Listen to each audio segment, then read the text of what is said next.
Hi, welcome to another edition of Do Something Indie. I'm your host, John Schmitz. And I was able to go out and interview Reverend Charles Harrison at Barnes United Methodist Church. And it was a pretty good interview. He's the senior pastor there, and he's heavily involved with the 10 Point Coalition, and he's just really trying to make an impact in his neighborhood and in this city. So, hey, let's listen to what we had to say. Hi, this is John Schmitz with Do Something Indie, and I'm out here at Barnes United Methodist Church with Reverend Charles Harrison. And I appreciate you coming in here to talk to me today, Charles. It's a little snowy outside. Well, it is. And it is your day off. Being Yes, a pastor, Monday's your day off, so I feel like I'm the special guest. Well, So, thank you. if you could, go ahead and introduce yourself to the audience and tell us a little bit about the church here. I am Reverend Charles Harrison, the senior pastor of Barnes United Methodist Church, which just celebrated 140 years of ministry in this neighborhood.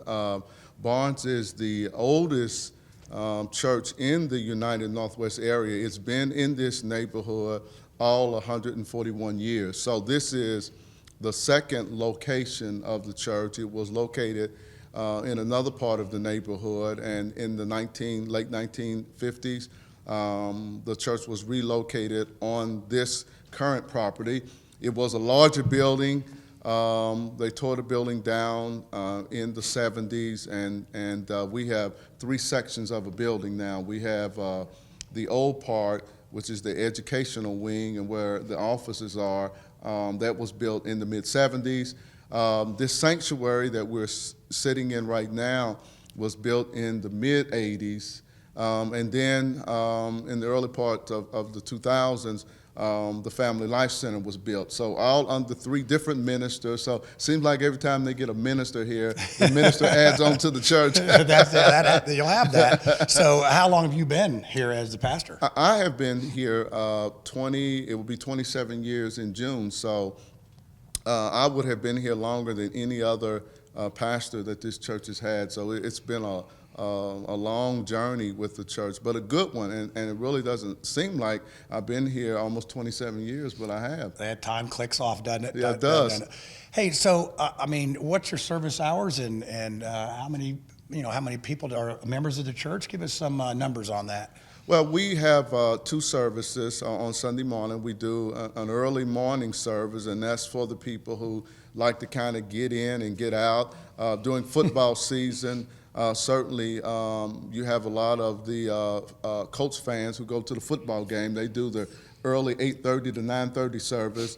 And then we have the larger service, which is our 10:30 service. So it's about an hour and a half, from about 10:30 to 12 o'clock. And then we have a 1 o'clock service that we do for the neighborhood as they come in, and people from the community, they eat. So it's kind of a eat, and little service in there. Yeah. So people like to eat, and we do a little service singing and a word that we do. So we do that on Sunday. So those are the three services we do on Sunday. We have a membership of about 700 or 800 members of the church. So it's a nice-sized church, it's an exciting place for me, for ministry to be at. I'm really excited about being here. Well, that's great, and it shows. I've walked around the place, and it looks like people come here and do things. Yes. And that's what Yes. we're trying to promote in the communities of people that are doing things. Tell us about some of your outreach. Well, that was really a focus, when I arrived in 1993, was the church more internally focused rather than externally focused. So as we went through some meetings and workshops, we really kind of determined that we were more internally focused. So the focus, really the last, I say 25 years, has been on becoming more of a outside focused, external focused church. So we are really, involved in the community. So during the course of a week, you see a lot of things going on at the church. We have a missional food pantry because this is one of the areas in the urban core where there are no grocery stores. So we try to provide food for families. So we do that on Thursdays. On Wednesdays and Sundays, we provide meals here at the church. You have a lot of homeless people. You have a lot of children who are in families. And, sometimes they don't get 3 meals a day. So we really try to focus on that to help families have, enough food so that children don't go hungry in the neighborhood. So we work very closely with other churches. So the days that we're not open, then there's other churches that are open. So we try to coordinate our efforts here. We have a robust recreational program in the church. We do a boxing 6 days a week, and it's a way to help young men deal with their energies in a very productive way, and their anger particularly. It seems like we got a lot of that going. If you just look on the YouTube and see them. Yeah, we do. We have a lot of that. We run basketball leagues, during the course of a week.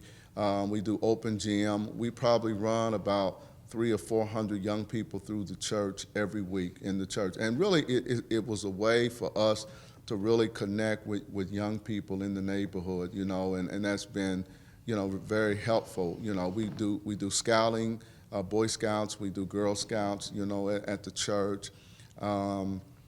We provide dance classes on Thursday nights here at the church because you got a lot of young people who want to, get into dancing. A lot of stuff going on. Yeah, we also do karate. So we really focus on athletics too as a part of reaching young people. Yeah, kids got to burn off energy. They're going to burn it off somewhere. Yeah, they so do. You're bringing what the community needs Right. to hear, and I'll post all these times and events. If Okay. I mean, it's going to be a long video because it sounds like you guys are doing a ton of stuff here. But I'll sure put that up if you want to get involved and help out or be involved.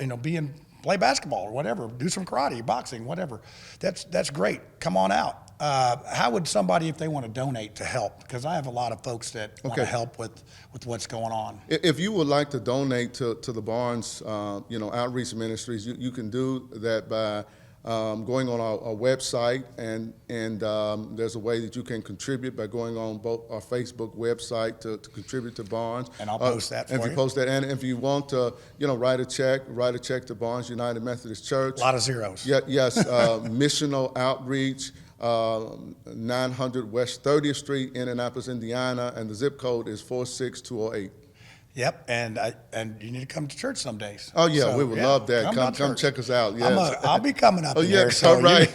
I go to a lot of different churches. I need a lot of churches. You need a lot of churches. 2 or 3 a day. So, all right, now it's just a wonderful campus you have here. So do come out and visit. Yes. Now let's shift gears a little bit to more of a broader scheme of things. It's the 10-Point Coalition. Now, I know you're sort of the lead man of the 10-Point. So say I'm a guy that doesn't even know anything about the 10-Point. Walk me through a brief overview of what the 10-Point Coalition is. Well, what 10-Point is, 10-Point was formed in the late 90s as a part of a conversation that churches in the United Northwest area had about what could we do concerning the violence that we were experiencing in the neighborhood. So there's about 13 churches from this neighborhood, pastors, and we decided to focus on what we felt like was a growing concern. Young men of color between the ages of, at that time it was 15 and 24. That group is disproportionately impacted by violence. Half of the deaths of young men of color, particularly African-American males, is homicides, and many of us were affected by it as pastors. Members of our churches were being killed. Since then, we have lowered the age to now 10 years old because they're getting younger and younger, getting involved in criminal activity, joining cliques in the neighborhood, and carrying guns and selling drugs. So the focus was, how could we impact the violence on the streets? And particularly, we wanted to focus on the United Northwest area and Crown Hill. Those were the two original neighborhoods that we started out in. So when we started a little over 20 years ago, a group of pastors and our lay members would go out on Fridays and Saturday nights at 10 o'clock at nighttime. That really became challenging when we would stay out on Saturday nights because we could be out as late as 1 or 2 o'clock in the morning in the neighborhood. And you got church the next day. And we got church the next day, yeah. And when you have an early 8 o'clock service, that was really, really challenging, but we were really committed to it. And we tried to engage individuals that were involved in criminal activity. And until you out that late at nighttime and see what goes on, most people could not imagine how active it is at that late hour of the night and early in the morning, as far as criminal activity. So I think the community was shocked to see local pastors walking the street at that hour of the night, engaging individuals, and a couple things we was trying to do. One, we were preaching peace, and trying to help them handle their conflicts in nonviolent ways. Number two, we were trying to redirect their lives. How could we get them on a pathway of success? And then three, because of who we were, certainly that was a witness for the love of Christ, that we were carrying, ministers of the gospel and lay people of the gospel who cared about our neighbor, and we were living out our faith, in very real ways in engaging people in the community. And what we discovered as we started doing this over the years, there were people sitting in our churches that were ex-offenders who had turned their life around, and were Christ-centered. And when they heard about what we were doing, many of them joined it. They wanted to give back, and share their story with people in the streets, how, really it was when they, accepted Jesus Christ as Lord of their life that their life really turned around.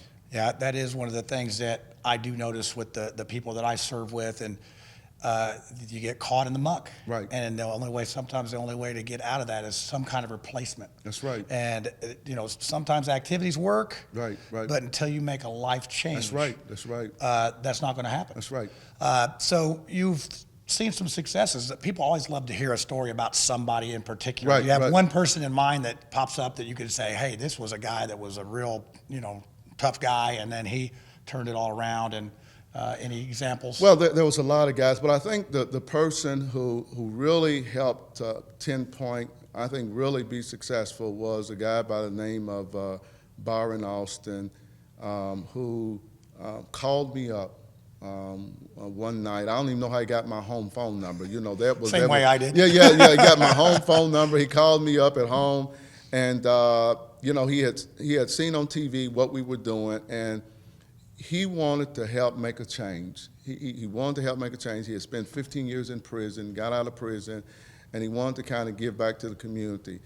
Byron helped open the door for us pastors really to connect with people who were not a part of our churches, who used to be a part of the underground economy. Mm-hmm. And I think the transformation that took place in Byron Austin's life, and the other people, Sean Smith, I can think of another person, Daryl Jones, Anthony Neal, I started talking about all of these guys.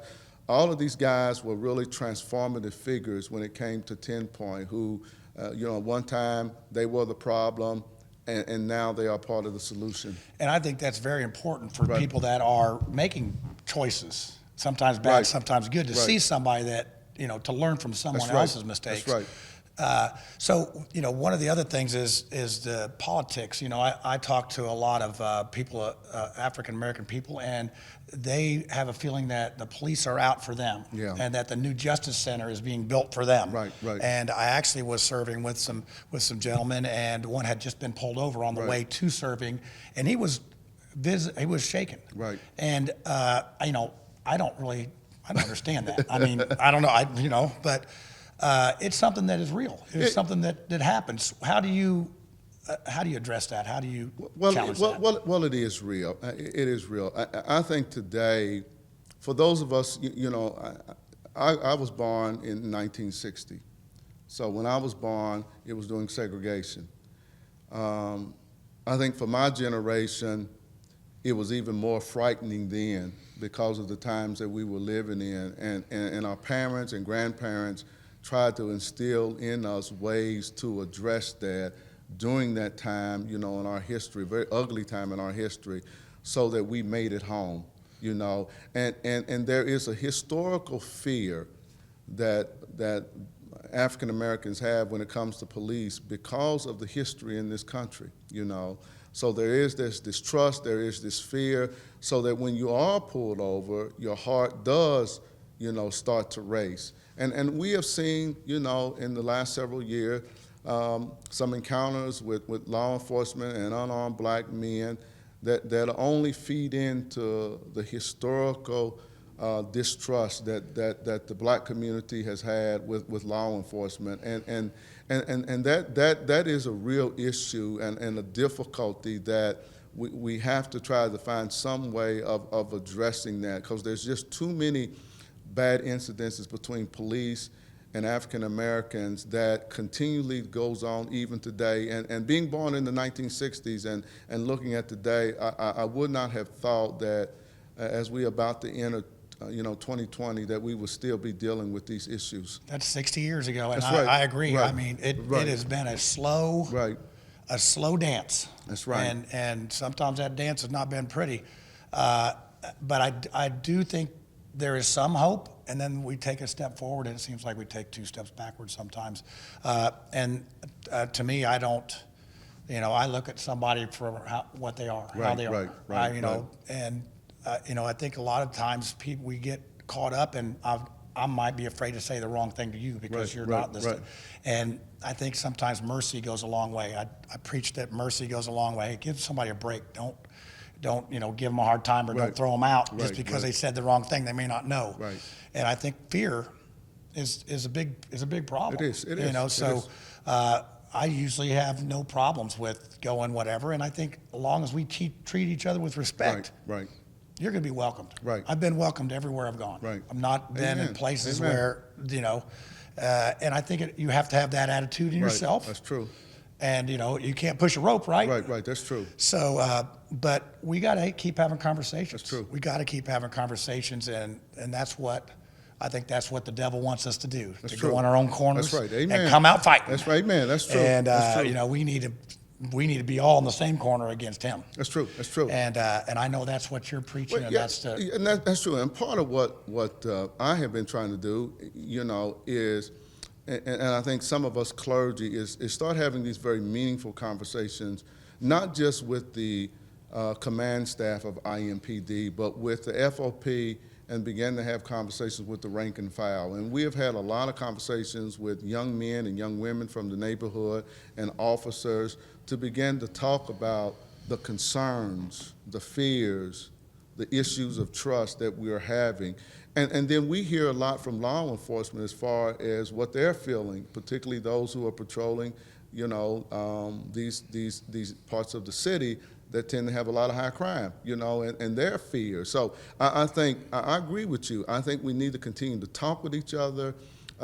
We need to continue to be honest and begin to deal with these issues openly. We have always had a good conversation with the command staff, but they're not patrolling the neighborhoods. Right. It's the rank and file, and we haven't had those conversations with the officers who are literally patrolling these neighborhoods. Yeah, I know that when the officer comes out to my neighborhood, I live in Mars Hill. Okay. And they're generally frustrated Right. because it's catch and release. Right. There's, we hear that a lot. It's Yeah. And honestly, I would not want that job. Right, I wouldn't right. want your job, or I Right, wouldn't right. want their job. I'd like the interview job. I You think like this the is sort of interview job? fun. I mean, like a little editing here and there. It's all good. Yeah, okay. But and I say this quite often: the harvest is plenty, and the That's laborers true. are for you. That's true. But I see a lot of people. I haven't had a problem finding people that are doing good things in our city. Amen. So I'm going to keep doing these shows. Amen. And we're going to keep bringing people together. Amen. And we're going to keep doing our thing, right? Amen. Keep doing it. Got to keep Yep. doing it. Well, Charles, I appreciate Thank you so talking much. to me Thank you today. so much. Thank you for having me on the show. And we'll just keep fighting this thing together, right? Amen. All Amen. right. Amen. Thanks for tuning in. Well, there's another good example of somebody who's trying to do something in our city to make it better. I really enjoyed sitting down with Reverend Harrison, talking about some issues, getting to know him a little bit. Great guy. So, hey, do me a favor.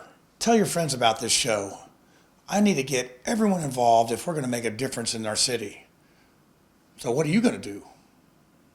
Now, what kind of do something indie show would it be without a bad dad joke? So here you go. This is the joke for this week. What do you call a Christmas decoration made out of $100 bills?